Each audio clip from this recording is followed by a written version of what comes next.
அதன் பிறகு இவர் தற்போதே நடிக்கிற அனைத்து படங்களும் பாத்தீங்கன்னா ஃபிளாப்ல போய் தான் முடியுது. சமீபத்துல இவர் நடிச்ச படத்துல அனன்யாவோட ஒரு டான்ஸ் ஆடிப்பாங்க. அந்த பாட்டு கூட பாத்தீங்கன்னா பழைய பாடல்கள்ல இருந்து ரீமேக் பண்ணி பண்றதே நம்ம பாலிவுட்டோட வேலையா போச்சு.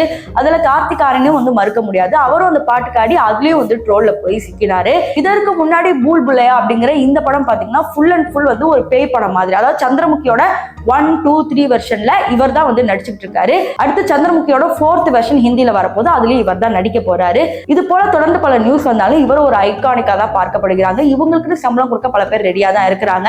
ஆனா இது வரைக்கும் பாத்தீங்கன்னா கரண் ஜோஹரோ இல்ல பல பேரும் வந்து இவர் அக்செப்ட் பண்ணிக்க தயாரா இல்ல.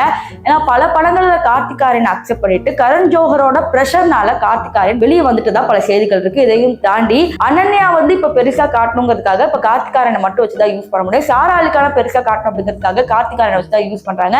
சோ எந்தெந்த சின்ன நடிகைகள் இன்னும் வளராம இருக்காங்களோ கார்த்திக் ஆரியனை வச்சு யூஸ் பண்ணிட்டு கார்த்திக் ஆரியனோட ஒன்னா இருக்கிற மாதிரி காட்டிட்டு 2 பேரும் நல்லவங்க அப்படிங்கிற மாதிரி பின்பத்தை கிரியேட் பண்ணிட்டு கடைசியில் கார்த்திக் ஆரியன் மேலே பழிய போட்டுறணும் அப்படிங்கிற மாதிரி தான் இப்ப பாலிவுட் நடந்துட்டு இருக்கிறதா ஒரு சில பேர் பேசிட்டு இருக்காங்க.